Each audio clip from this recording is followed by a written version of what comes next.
trop spirituel ou trop matérialiste. Je pense que il y a quelque chose que j'ai l'impression d'observer, c'est que des fois, on a trop envie de partir vraiment trop d'un côté ou trop de l'autre. On va être d'un côté trop matérialiste, trop focalisé sur le monde matériel dans notre quotidien. Et des fois, on va prendre l'autre pendant qui est, on va être trop spirituel et du coup, on va partir dans une voie totalement en se coupant de tout. Je pense que du coup, c'est vraiment l'entre-deux et cette voie du milieu à aller chercher.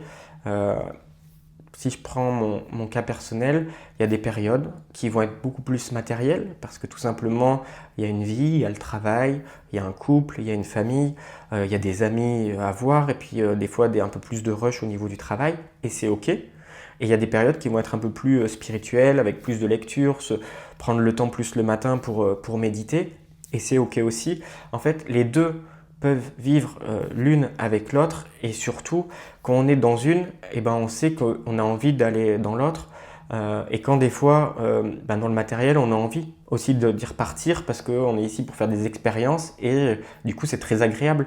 Donc les deux peuvent totalement se joindre, les deux peuvent totalement communiquer et surtout euh, il faut arrêter, je pense, de se flageller et de se dire bon bah là j'ai voulu partir effectivement dans la spiritualité, méditer tous les matins ou faire toutes ces choses.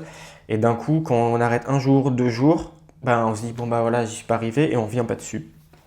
Personnellement, ça m'arrive régulièrement d'avoir des phases pendant un mois, je méditais tous les matins et du coup faire des décrets et continuer. Et pendant une phase, pendant 2 semaines ou 3 semaines, hop, je vais plus rien faire ou beaucoup moins. Et c'est vrai qu'il y a quelques années, je pouvais me dire, bon bah mince, du coup tu tiens pas.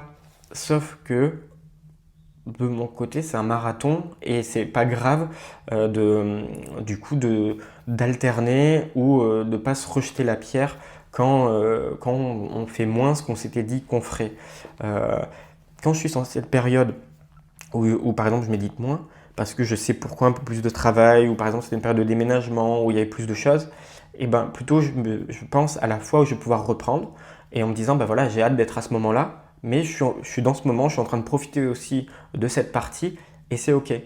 Et ça permet d'être vraiment en phase et dans le présent par rapport à ce qu'on est maintenant, alors sans que ça fasse trop bateau. Mais à partir du moment où on est heureux dans ce qu'on fait maintenant, ben, on est heureux dans un peu tout ce qui arrive. Donc voilà, tout simplement. Et puis, une bonne journée.